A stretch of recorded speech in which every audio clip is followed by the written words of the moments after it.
Good morning, R212 students. Happy Thursday. I'm Emily Yost. I'm Trinity Jacobs. And we lead the middle school 8th grade girls tribe. And we're just here this morning to share a quick devotion with you guys. I know we've been talking the last couple weeks about getting started and starting well. And what does that look like and how do we do that? And one way to do that, of course, is by tuning in and doing devotions. And it's a great way to start off your school year well. So great job for tuning in this morning. We're glad that you're with us. And something that I want to talk to you guys about is purpose, and is a purpose that God has given all of us. If we're in relationship with God, it's a purpose that He has for us. I think sometimes you can wake up and feel purposeless. Why am I on this earth? What does God really want me to do? I'm not special. I don't have any unique gifts or talents, and that's not true. And God actually gives us a purpose for living every single day. So I want you to jot down this verse. It's 2 Corinthians 5:20, and Trinity's going to read it for us real quick. Yes, so 2 Corinthians 5:20, we are therefore Christ's ambassadors, as though God were making His appeal through us. We implore you on Christ's behalf, be reconciled to God. Awesome, thanks. So the part I want you guys to think about is ambassadors, and that is a purpose God has given us. For us who are in relationship with God, we are His ambassadors. We're His representation of Himself here on this earth. And you are given that purpose for a reason. And one thing that I think is really neat is sharing our testimony with people. So it's a challenge that I have for you guys this year, is to think of one person, the first person that comes to your mind who is far from God, doesn't have a relationship with Jesus.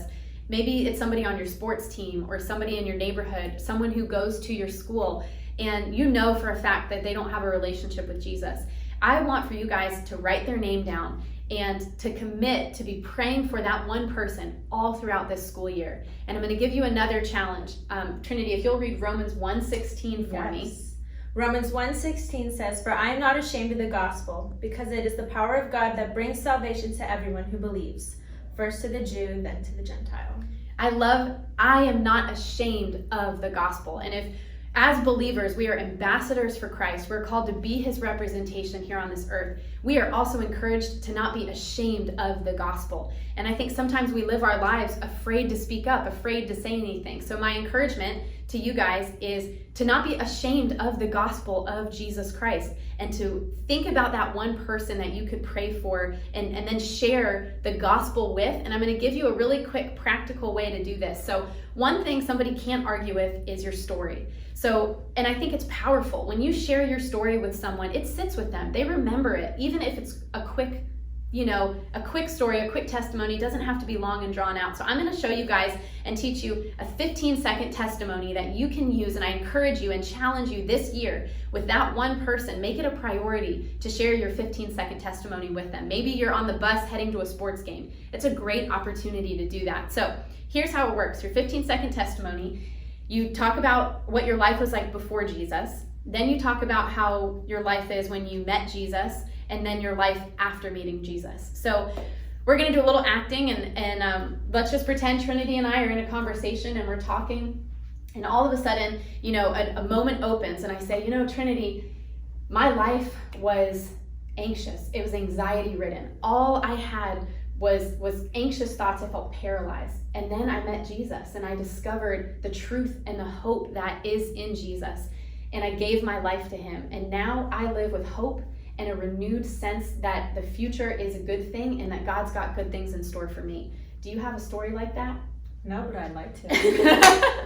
And maybe that's exactly what will happen. Your conversation might lead into something, but it was a quick, maybe mine was a little longer than 15 seconds, but you want to make sure that you're sharing what your life was like before Jesus, then when you met Jesus, and what it's like after knowing Jesus. And just to give people hope and for them to see that your life is different because you know Jesus. And so I want to encourage you guys. That's my challenge to you, is to find that one person that you can be praying for, and then commit at some point throughout the year to share your 15-second testimony. So now when you go, after watching this, I want you to take some personal time and do a couple things. I want you to write out those verses that we read, 2 Corinthians 5:20 and Romans 1:16. And then write the name of the person that you're going to commit to pray for. And then I want you to focus and write out your 15-second testimony. My life was, and give a couple of adjectives. For me, it was anxious and I felt paralyzed by fear.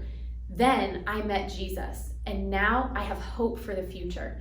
That's my 15-second testimony. So that's the template I want you guys to use, and then to spend just some time praying for that person and to apply God's word. You know, we come on a Wednesday night, we're inspired by God's word, but we want to make sure that we're applying God's word. So I encourage you guys and challenge you guys to do that. I hope you have an awesome Thursday. Thanks for tuning in, and we'll see you guys soon.